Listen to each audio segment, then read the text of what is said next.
Muy bien, si tienen sus Biblias, hermanos, les invito a abrirlas al capítulo 5 de Primera de Timoteo. Primera de Timoteo, capítulo 5, donde continuamos en esta mañana nuestro estudio sobre las viudas. Estamos examinando las enseñanzas o la instrucción del apóstol Pablo sobre las viudas en la iglesia. A modo de repaso, lo que hemos aprendido hasta hoy es que Dios, dijimos, ha diseñado a las mujeres para que sean protegidas por hombres, por sus padres, o por sus esposos, o por varones en la familia extendida. En contraste a lo que la sociedad moderna promueve, que es la liberación e independencia de la mujer, en el diseño original, allí en Génesis, Dios diseñó o creó a la mujer como ayuda idónea de su esposo, de un hombre, y por lo tanto la diseñó para que ésta sea protegida por él. En 1 de Pedro 3:7 encontramos esta breve instrucción del apóstol Pedro sobre la responsabilidad del hombre en cuanto a su esposa. Sin duda es un versículo conocido. Dice así el versículo 7, 1 de Pedro 3:7. Vosotros, maridos, igualmente convivid de manera comprensiva con vuestras mujeres, como con un vaso más frágil. Ponga atención a eso. Como un vaso más frágil, puesto que es mujer. La idea de vaso más frágil enfatiza el hecho de que la mujer, por diseño divino, fue creada, para vivir bajo la protección y provisión de su esposo. Ella no fue creada para competir con su esposo, para ser igual a su esposo, en el sentido de quién es el que dirige o no dirige en el hogar.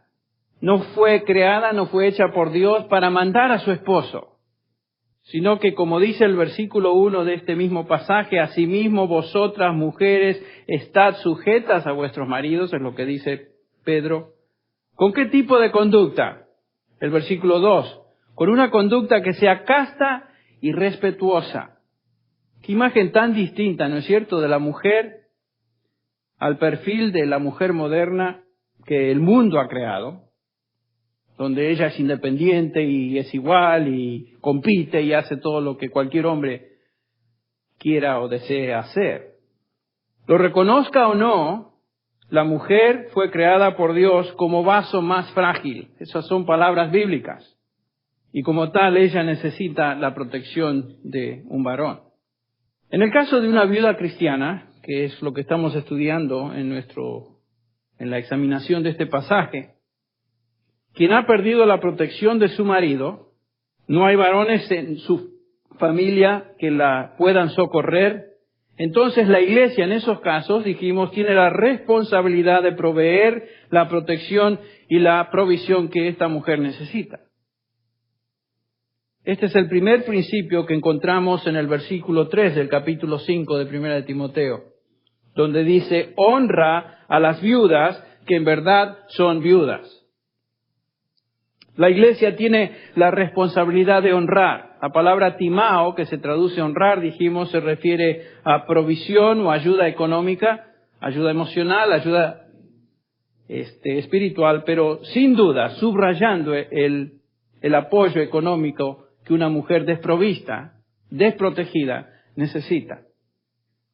Estas son las mujeres que han quedado solas, realmente solas. El versículo 5 dice, pero la que en verdad es viuda y se ha quedado sola.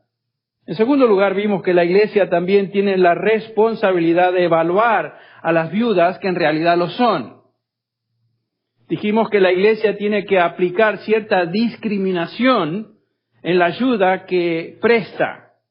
Es notable que el versículo 3 nos dice el apóstol, honra a las viudas que en verdad lo son.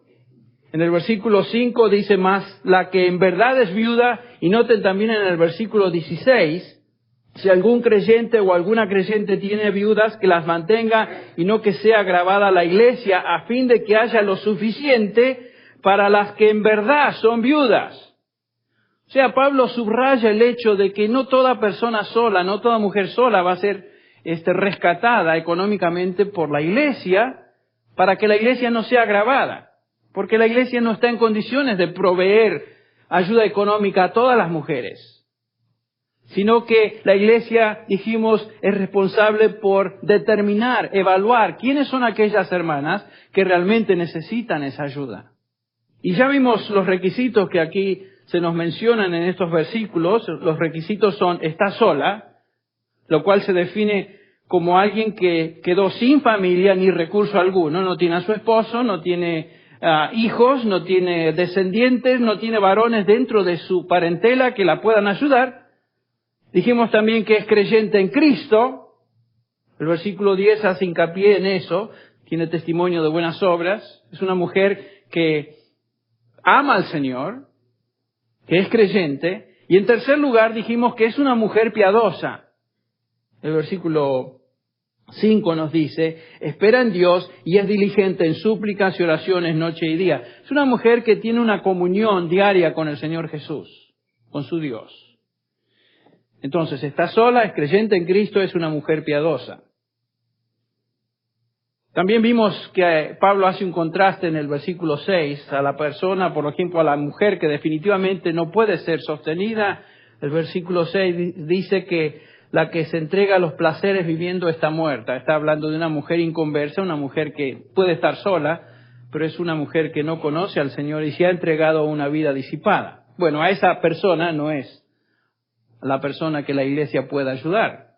En el versículo 7 vimos que Pablo enfatiza la obediencia de la iglesia en cuanto a esta instrucción y dice el versículo 7, manda también estas cosas, todo lo que ha dicho hasta el momento, para que sean irreprensibles. ¿Quiénes sean irreprensibles? La iglesia, los creyentes, cada uno de ellos. La obediencia a la palabra de Dios hace de una iglesia o de un individuo una persona o una iglesia irreprensible. O sea, nadie puede apuntar el dedo y acusarle a la iglesia de ser desobediente a lo que Dios dice. Terminamos la última vez en el versículo 8, donde Pablo repite la instrucción del versículo 4, hablando de la responsabilidad de los varones de una familia de ocuparse de sus viudas. El versículo 4 dice, pero si alguna viuda tiene hijos o nietos, la palabra nietos puede también traducirse como descendientes, que aprendan estos primeros a mostrar piedad. ¿Cómo van a mostrar piedad? Para con su familia, recompensando a sus padres, porque esto es agradable a Dios.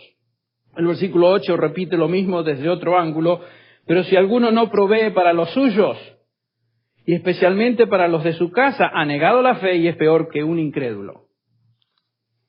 Es obvio que el apóstol se está dirigiendo a hombres cristianos o a aquellos que por lo menos profesan serlo.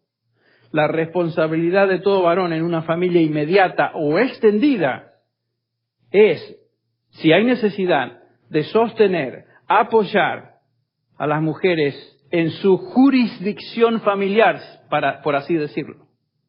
Aquellas que están bajo su cobertura o su influencia. En algunos casos existen mujeres solas en la familia con recursos económicos que pueden ayudar a otras mujeres necesitadas en su familia. El caso es del versículo 16. Dice, si hay algún creyente o alguna creyente, hablando de una mujer que tiene viudas, que las mantenga. Había hermanas dentro de la iglesia, dentro de la congregación, que tenían recursos suficientes económicos para poder ayudar a otras hermanas necesitadas. Entonces también existe la responsabilidad de hermanas, si tienen recursos, de ayudar a otras hermanas necesitadas. Cuando todo recurso familiar se ha agotado y no hay posibilidad de sostén, entonces la iglesia se hace responsable por la mujer necesitada. Ese es el punto. Es la que no tiene familia inmediata, la iglesia se convierte en su familia. Por eso, a menudo hablamos de la iglesia como la familia de Dios. Lo es. El punto de esta enseñanza es que cada individuo en una familia cristiana es responsable de demostrar su fe en forma práctica, proveyendo para las necesidades de otros en la familia. Y este es un punto muy importante. Porque a veces pensamos en la iglesia como una institución. La fe cristiana no es institucional, sino que es personal. Cada uno de nosotros somos responsables de ser obedientes a Dios en lo que Él manda. Y en este caso, los varones de una congregación somos responsables por las mujeres que han quedado solas y están bajo nuestra cobertura. Y puede ser, dijimos, puede ser madre, puede ser suegra, puede ser tía, etcétera. No se limita simplemente a la mamá de uno. Ahora llegamos al versículo 9 y notamos un cambio en el enfoque de la instrucción. Todavía Pablo continúa hablando de las viudas, pero el punto que él subraya es un poquito distinto. Vamos a dar lectura a los versículos 9 y 10 del capítulo 5, que dice así: sea puesta en la lista solo la viuda no menor de 60 años, que haya sido esposa de un solo marido, que tenga testimonio de buenas obras, si ha criado hijos, si ha practicado la hospitalidad, si ha lavado los pies de los santos, si ha socorrido a los afligidos, si ha practicado toda buena obra. En estos versículos Pablo se refiere a un grupo de viudas, quienes servían oficialmente en la iglesia. Y para llegar a ser parte de este equipo ministerial de viudas existían ciertos requisitos. Antes de examinar estos requisitos, la pregunta surge: ¿qué es lo que hacían estas mujeres en la lista de viudas? Bueno, sin duda eran mujeres piadosas que tenían un ministerio espiritual y un ministerio práctico en la iglesia, pero particularmente con mujeres y niños de la iglesia, mujeres más jóvenes. Sus deberes, entre otros, sin duda, incluían visitar, cuidar a los enfermos, atender a los prisioneros, proveer hospedaje a los predicadores itinerantes que, como vamos a ver, de vez en cuando pasaban por ese lugar. Pero en particular tenían la responsabilidad de dar instrucción a las mujeres jóvenes. Y mujeres jóvenes con hijos. En algunos casos cuidando a huérfanos y colocándolos en hogares cristianos. Y noten que acá dice que estas mujeres eran de cierta edad, 60 años y más. No estaban limitadas en sus hogares, ya que sus hijos habían sido criados, sus esposos ya no estaban ahí, no vivían, y ahora estaban en una situación, estaban libres para ministrar en la iglesia. Esto nos enseña algo muy interesante acerca del diseño de Dios para las mujeres viudas. La idea no es jubilarse. ¿Me explico?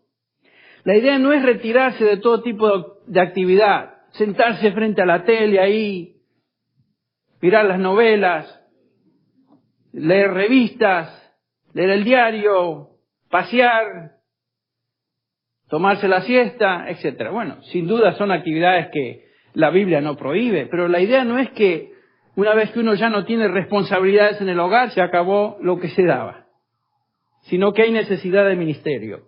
La mujer, sin limitaciones de sus responsabilidades hogareñas, ahora tiene el tiempo libre para ministrar a las necesidades de otros en la iglesia. Si usted es una hermana mayor y tiene salud y tiene energías, el Señor le puede usar vitalmente en este tipo de ministerio. A veces las hermanas mayores piensan: bueno, hermano, yo ya no puedo hacer nada y todo lo que puedo hacer es orar. Bueno, sí, está bien. Pero hay cosas que una mujer mayor puede hacer, como vamos a ver. Y particularmente un ministerio a las mujeres jóvenes de la iglesia. ¿De qué manera? Bueno, instruyéndoles acerca de la importancia de una vida piadosa. Instruyéndolas no solamente en términos de la Biblia, sino instruyéndolas en aspectos prácticos de lo que es ser mamá, de lo que es ser esposa, de lo que es cuidar un hogar, una familia. Esto entra bajo la rúbrica de lo que el apóstol Pablo enseña a Tito. Ustedes recuerdan en el capítulo 2 de Tito, donde dice Pablo a Tito, en el versículo 3, asimismo las ancianas, o sea, este tipo de mujer, 60 años para arriba, Las ancianas deben ser reverentes en su conducta, no calumniadoras, ni esclavas de mucho vino, que enseñen lo bueno, ahí comienza, que enseñen lo bueno, que enseñen a las jóvenes a que amen a sus maridos, a que amen a sus hijos, ¿ven? El versículo 5, a ser prudentes, puras, hacendosas en el hogar, amables, sujetas a sus maridos, para que la palabra de Dios no sea blasfemada. Este es el ministerio particular de una viuda mayor para con mujeres más jóvenes dentro de la congregación. Entonces, a la luz de este gran y vital ministerio, las viudas mayores debían poseer cualidades muy particulares. Y lo que vamos a ver acá es que Pablo nos enumera varias de estas cualidades. En primer lugar, el primer requisito que aquí se nos menciona es que tenían que ser mayores de 60 años. Bueno, algunos han tratado de unir este grupo de viudas en la lista con las viudas de las cuales ya enseñó el apóstol en los versículos 3 al 8. Y aquellos que identifican a ambos grupos como si fueran uno, dicen que las únicas viudas que realmente pueden recibir ayuda económica son las viudas mayores de 60 años. Bueno, como ya vimos, esos no son los requisitos para ayudar a alguien. Los requisitos son viudas solas, ¿recuerdan? Viudas sin familia ni recursos que tengan su disponibilidad, que sean cristianas y que vivan una vida piadosa. Esas son las mujeres dignas de ayuda. El requisito de edad mínima no se aplica si va a recibir ayuda o no. El requisito de edad solo se aplica a este grupo de hermanas que sirven en un ministerio oficial de la iglesia. La iglesia tiene la responsabilidad de ayudar a cualquier mujer sola, como ya vimos, no importa su edad, si califica dentro de los criterios que ya hemos mencionado. Ahora, ¿por qué será que el apóstol usa esta edad, 60 años, como edad mínima? ¿Cuál es este requisito y por qué es importante para que esta mujer pueda servir en este grupo oficial de viudas? Bueno, yo creo que el apóstol utiliza la edad de los 60 años simplemente como un punto de referencia. Esta era una edad generalmente reconocida en la época en la que el apóstol escribe y anteriormente, como la época, o como la edad, mejor dicho, que servía como un escalón en el proceso de madurez. Era un peldaño y pasaba de una etapa a otra etapa. Las personas se creía que a la edad de 60 años podían desempeñar o tomar ciertas responsabilidades dentro de la sociedad un poquito distintas a lo que antes hacían. Por ejemplo, durante la época de Platón, en Grecia, la gente creía que era la edad en que un hombre o una mujer podía dedicarse al sacerdocio. Bueno, no sé si Pablo tenía eso en mente, creo que no. Pero lo que estoy diciendo es que había esa edad de 60 años como una edad clave. En el Oriente y en esta parte del mundo donde Pablo escribe, existía la creencia general que a los 60 años una persona se podía retirar de las actividades normales de la vida y si lo deseaba, podía dedicarse ahora a la contemplación filosófica. Tampoco creo que es lo que Pablo tiene en mente, pero es interesante que a los 60 años la gente pensaba que podía dedicarse a ese tipo de actividad. Así que hermanos, si ustedes tienen esa edad, pueden dedicarse a eso si así lo desean. También se reconocía, y tal vez este es lo más importante, lo más clave, es que una mujer a los 60 años ya no era alguien que se dejaría llevar por las pasiones de la carne, ni estaba buscando satisfacer apetitos de tipo físico, sexual. ¿Y por qué digo esto? Bueno, fíjense que Pablo prohíbe que una mujer joven sea puesta en esta lista y da las razones. El versículo 11, por ejemplo, pero a las viudas jóvenes no admitas en esta lista oficial de servidoras. ¿Por qué? Porque cuando impulsadas por sus deseos se rebelan contra Cristo, quieren casarse. No está mal querer casarse. Por supuesto que una mujer joven se va a querer casar. Lo que pasa es que algunas hermanas jóvenes querían formar parte de esta lista de ministerio y hacían como un voto de dedicación, de compromiso, pero ¿qué pasa? Venía un joven por ahí a los pocos años y ya se les olvidaba el compromiso. Y bueno, sí, pero prefiero este otro rumbo. Por eso Pablo dice en el versículo 14, y este es un mandamiento: quiero pues que las viudas jóvenes, ¿qué hagan? Se casen, se casen. Eso es un mandamiento. Críen hijos, gobiernen su casa y que no den al adversario ninguna ocasión de maledicencia. Ese es el punto. Las viudas jóvenes tenían que casarse. Entonces Pablo creo que establece esta edad de 60 años como una persona, una mujer que ya es madura, estable, no buscaría casarse de nuevo, no andaba en busca de novios, ¿no es cierto? Ni tendría la tentación de abandonar ese compromiso que ella había hecho de dedicarse a servir en la iglesia. Pablo menciona un segundo requisito. El primero es 60 años. El segundo requisito se encuentra en el versículo 9 y dice también que haya sido esposa de un solo marido. Es el segundo requisito. Esta es la misma construcción, noten que ya discutimos en el capítulo 3 cuando hablamos de los ancianos y los diáconos. ¿Se acuerdan que tanto ancianos como diáconos tenían que ser maridos de una sola mujer? Bueno, acá es esposa de un solo marido, pero la construcción es la misma. Así como vimos en el caso de un anciano, el énfasis no es el haber estado casado o casada en este contexto una vez con un solo hombre, sino en el haber sido fiel y totalmente dedicada a ese marido mientras él vivía. Ese es el punto. Porque como ya vimos, algunas viudas más jóvenes tenían que casarse de nuevo. Y esa viuda más joven que se casa de nuevo llega a los 60 años y enviudece otra vez, puede formar parte de la lista ahora. ¿Ven? Entonces Pablo no está diciendo que esta mujer debe haber sido casada una sola vez con un solo hombre, sino que ha sido fiel a ese hombre mientras estaba casada. En 1 Corintios 7:39 Pablo escribe lo siguiente: la mujer está ligada a su marido mientras que viva. Pero si el marido muere, está en libertad de casarse con quien desee, solo en el Señor. Ahí está. Entonces las viudas podían casarse de nuevo, tenían que casarse de nuevo según el mandato que vimos en el versículo 14.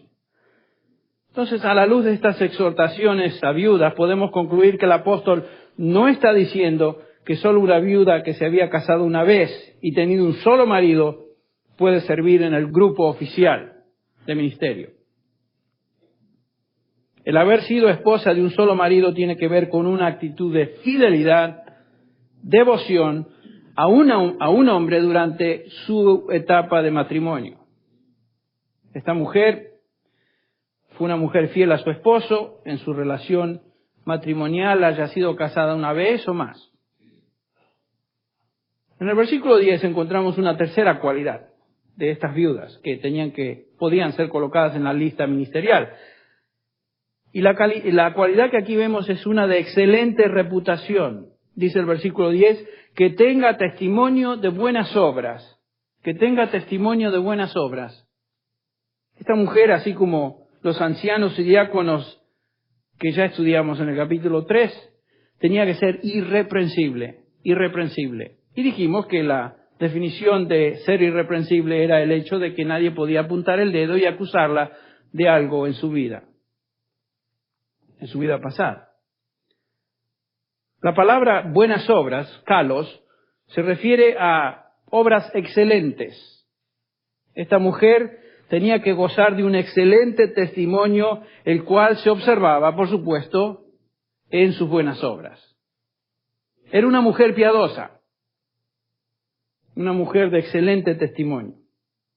En un sentido, es una mujer como la mujer virtuosa de Proverbios 31. Y esta mujer, tanto en Proverbios 31 como esta mujer que estamos definiendo acá, se convierte en un ejemplo, un modelo de lo que toda mujer cristiana debe ser. Es un modelo, ese es el estándar, esa es la meta. Particularmente si estas mujeres van a estar sirviendo en un ministerio especial dentro de la congregación. Ahora, el apóstol nos da 5 cualidades de esta mujer irreprensible. 5. Que podrían considerarse 5 cualidades de buenas obras. La primera de estas cualidades es haber criado hijos. La palabra criar tiene la idea de nutrir. Por supuesto, la nutrición a la que aquí el apóstol se refiere es la nutrición emocional y espiritual de sus hijos. Pero ha criado hijos. Es una mujer piadosa y se observa singularmente su piedad en la crianza de sus hijos. ¿Qué importante es esto? ¿Qué importante es esto? Este es el privilegio más grande que Dios ha otorgado a una mujer, la responsabilidad de criar a sus hijos. Lo más grande. Ahora, no quiero que me malentiendan. Estoy diciendo que una mujer que no ha tenido hijos no puede ser piadosa ni acercarse a las virtudes que esta mujer manifiesta. No estamos diciendo eso. Una mujer que no tiene hijos no es inferior a una mujer que ha sido madre.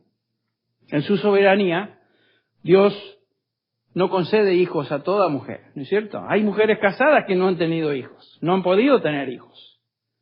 En algunos casos no está en los propósitos de Dios que una mujer se case y tenga hijos. Y a veces Dios permite que ciertas mujeres se casen y no tengan hijos. Eso está en sus propósitos. Pero normalmente en el diseño original, Dios dio a la mujer el privilegio de casarse y tener hijos. Ahora, una persona soltera puede servir al Señor, sin duda. Y ustedes recuerdan, por ejemplo, en 1 de Corintios capítulo 7, que el apóstol exalta a los solteros. Uno de ellos era él mismo. ¿Y quién va a cuestionar el hecho de que Pablo era un siervo por excelencia? Y hubo mujeres en la Biblia que fueron sin hijos y fueron excelentes en su ministerio. Por ejemplo, el capítulo 7 de 1 Corintios, el versículo 32, dice que el soltero o la soltera tiene cuidado de las cosas del Señor, de cómo agradar al Señor. Y en muchos casos, o en algunos casos, el Señor llama a ciertas personas a ser célibes, a ser solas y a servirle a Él dentro de ese lugar que Él las coloca en su soberanía, solas, solteras.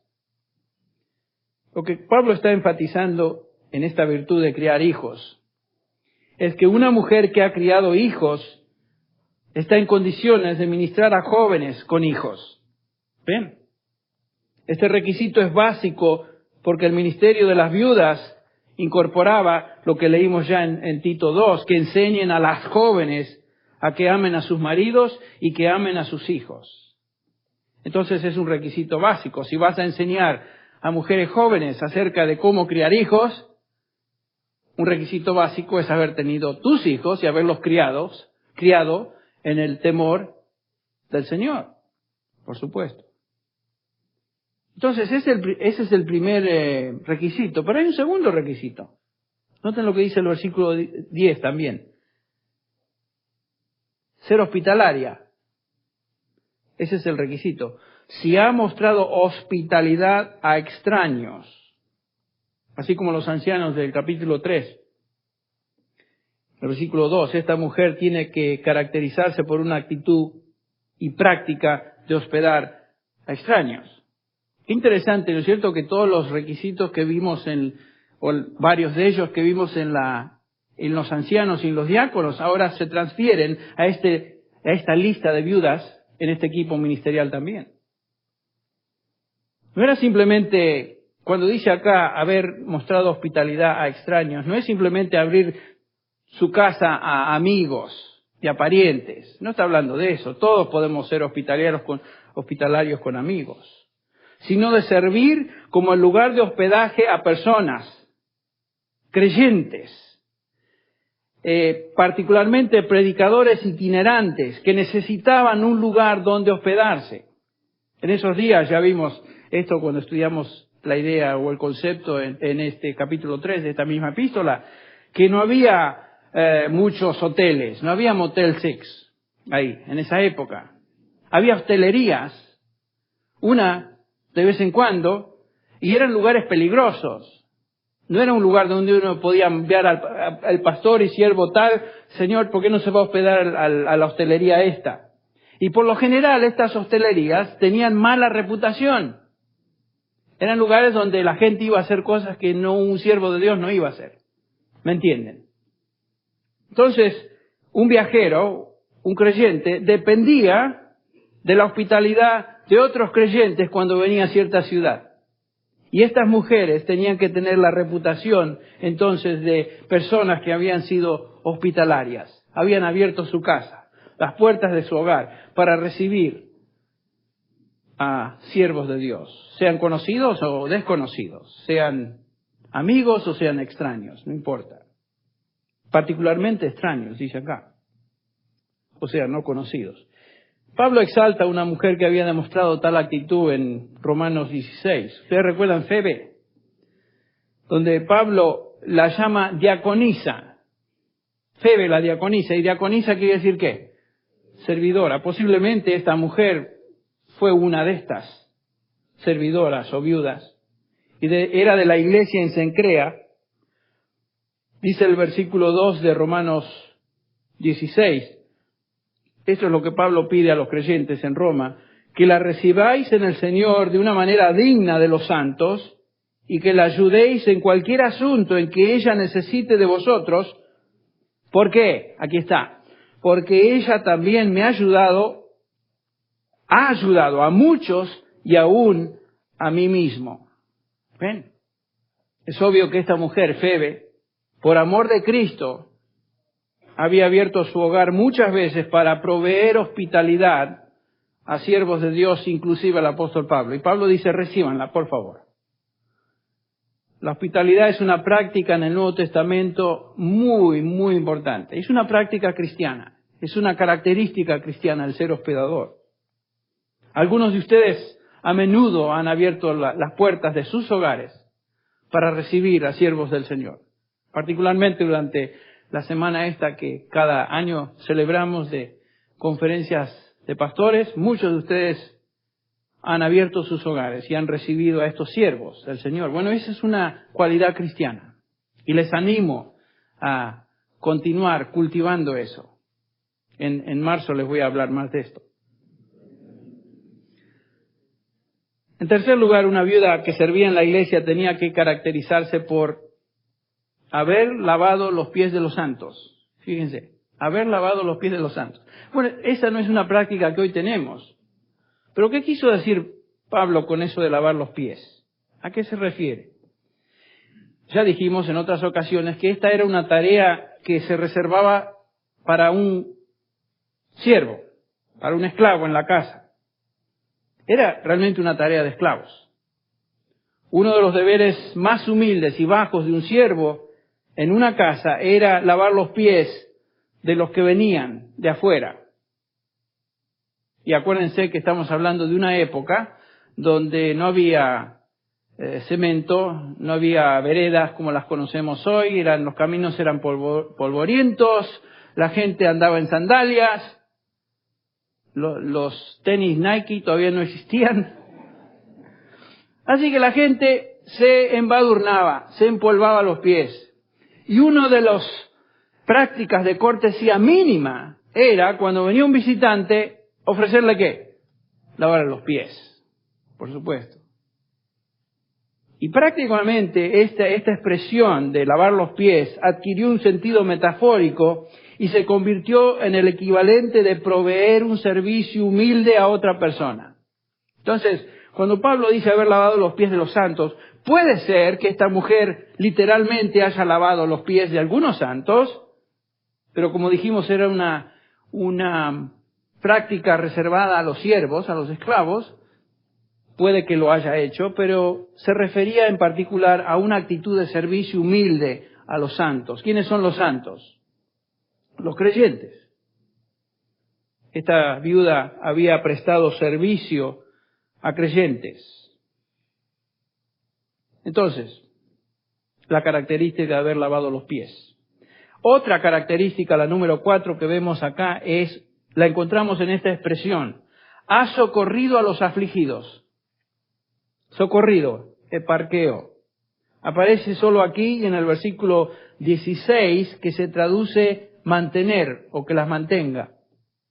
Claramente socorrer o mantener tiene la idea de proveer ayuda monetaria.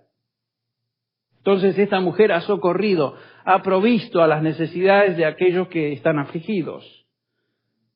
Y en ocasiones, sin duda, ha provisto dinero, o ha provisto servicio material, o ha provisto alguna ayuda, alguna comida, algo que el afligido necesitaba. La palabra afligido, tulibo, puede traducirse bajo presión y puede referirse a cualquier tipo de presión, física, mental o emocional. Entonces, si hay gente bajo presión, afligido, esta mujer los había socorrido.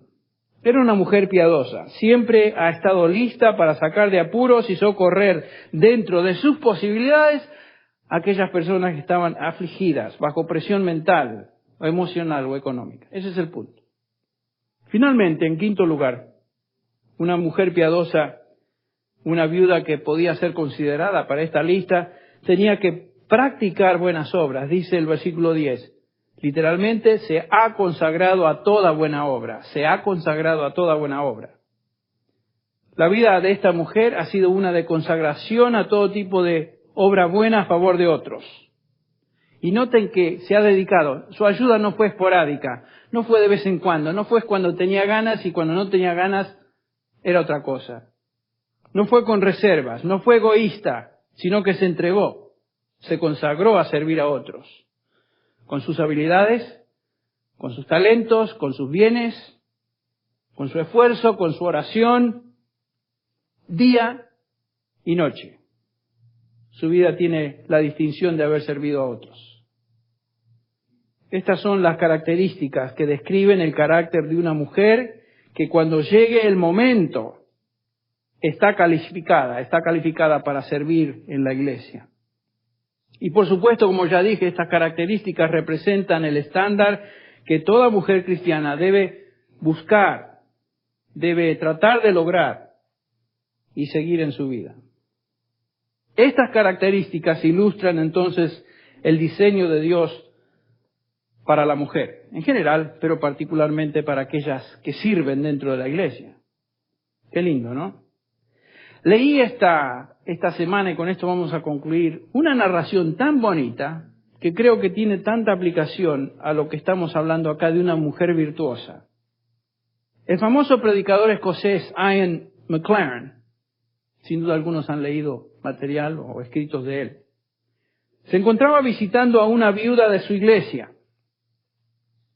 Durante la visita, esta mujer comenzó a llorar y se enjuagaba sus lágrimas con su delantal. Una ama de casa, una viejita. Sorprendido, McLaren le preguntó, ¿qué es lo que te perturba, mujer? Oh, dijo ella, a veces pienso que no he hecho lo suficiente para el Señor y esto pesa en mi corazón. Cuando era niña, continuó, le prometí a mi Señor que le entregaría toda mi vida a su servicio, pero pienso que no he hecho nada. ¿Qué has hecho en tu vida?, le preguntó McLaren. Oh, nada, dijo ella. Realmente nada. Lavé los platos, preparé las comidas, cuidé a mis hijos, limpié los pisos, remendé la ropa. Usted sabe, todo lo que una madre hace y eso es lo que hice. McLaren se reclinó en su silla y le preguntó, ¿dónde están tus muchachos hoy? Oh, ella comenzó a explicar, usted sabe, yo di a cada uno de mis hijos los nombres de los 4 evangelios. Mateo, Marcos, Lucas y Juan. Había tenido 4 hijos y los mencionó en honor a los evangelistas. Usted los conoce, dijo, a los 4. ¿Y sabe dónde está Marcos y dónde se encuentra hoy? Usted lo ordenó al evangelio. Él está en China. Ya aprendió la lengua de la gente ahí y está ministrando a ellos en el nombre del Señor. Una semblante alegre. ¿Dónde está Lucas?, preguntó McLaren. Oh, usted sabe dónde él está. Usted mismo lo envió. Recibí una carta de él esta semana. Él está en África. Y me cuenta que hay un reavivamiento espiritual entre la gente donde él sirve. ¿Y Mateo?, inquirió McLaren. Él está con su hermano en China. Y están ministrando juntos. Y Juan, dice la mamá, o la viejita, quien solo tiene, o la mujer anciana, quien solo tiene 19 años, vino a mí anoche y me dijo que Dios ha puesto en su corazón el deseo de servirle en África. Él me dijo, madre, voy a ir a África, pero no te preocupes o llores por esto, porque el Señor me ha enseñado que debo permanecer contigo hasta que tú vayas a la gloria con Él. Y luego iré. Entre tanto, yo te cuidaré a ti. Ian McLaren miró a esta anciana y dijo, ¿y tú dices que no hiciste nada por el Señor? ¿Tú has estado cosiendo, limpiando, lavando? Yo quisiera ver el premio que recibirás del Señor cuando Él te llame a su hogar. Qué linda narración. Esta es una hermana virtuosa, una mujer virtuosa, que se había dedicado al ministerio que el Señor le había dado. Sus hijos. Había sido una servidora toda su vida. Esta es la mujer virtuosa.